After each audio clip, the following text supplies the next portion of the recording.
Magandang araw mga kapamilya. Narito kami at tampok namin ang isang kwento ng batang lalaki na nagngangalang Jomar at ito ay patungkol sa environmental barangay ng Santa Rita sa Nueva Ecija. Narito ang pamilya Esquera. Ang anak nilang si Jomar ay namumuhay sa isang magulong tahanan. Ang ama ni Jomar ay may mga bisyo, kaya't laging nagkakaroon ng problema sa kanilang tahanan. Pera kasi sweldo mo! Panay ka ng pera! Oo, ito, pera. Pera lang ba? Ha? Pera? Ayan o. Pera? Nakasya to? Ha? Nakasya to? Oo, pagkasyalin mo. Ilan mo na lang? Sa bagay mo mga bisyo! Ala kang pake doon. Sa tabi naman nila ay ang pamilya Santiago. Isang single parent ang nag-aalaga sa kanyang anak na nagngangalang Kenneth. Kahit na mahirap, todo ang suporta ng magulang na ito kay Kenneth. Sinisigurado niya ang pagmamahal at pag-aalaga sa kanyang minamahal na anak.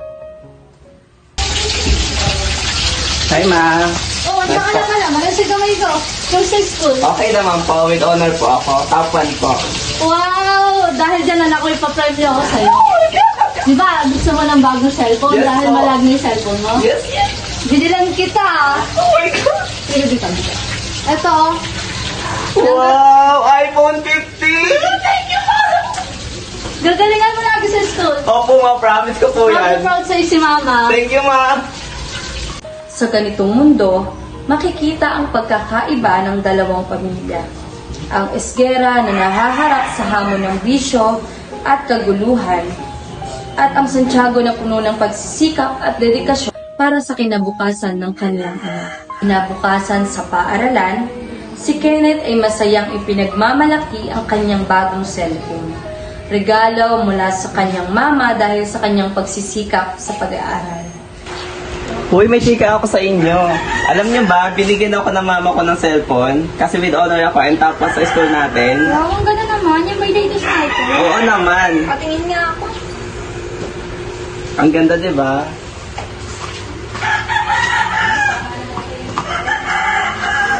Habang ipinapakita ito, si Jomar ay nakaramdam ng inggit.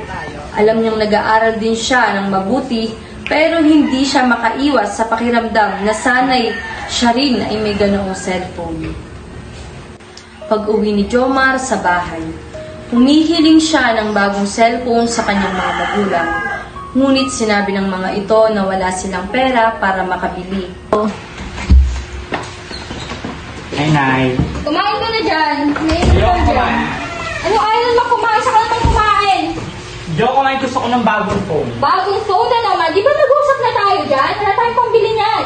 Alam ko, bakit di naman ginagamit kong cellphone luma na? Ay, isang tuhana nga lang tayo. Ngayon dati mo puro bisyo pa.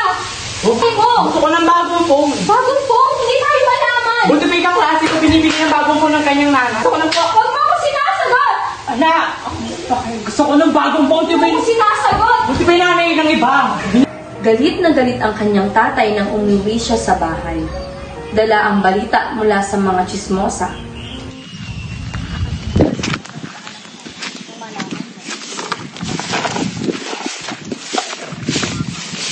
Maring, ayun na si Mang Ramon. O, bakit? Ha? Totoo nga yung chismis. Baka Anong pala anak chismis, mo. Anong bakla? Eh, ba't di mo tanong sa anak mo? Aba, pag yung mga sinasabi niya hindi totoo ah. Mamaya kayo, mga chismosa. Ano yan ha? Ano yan? Ba't ka nag-makeup? Ha? Totoo ha? Totoo ang bakla ka ha? Tara dito. Habang galit ang kanyang tatay, si Jomar ay labis na nakaramdam ng lungkot at na-depress. Hindi siya tanggapin ng kanyang ama. Nagdulot ito ng matinding sakit sa kanya. Sa sobrang inggit niya sa pamilya Santiago, nakuha ni Jomar ang lakas ng loob na gumawa ng masamang desisyon na nagdala sa kanya sa madilim na landas. At doon nga nagtatapos ang kwento ni Jomar. Haunted by my thoughts, they whisper lies to me.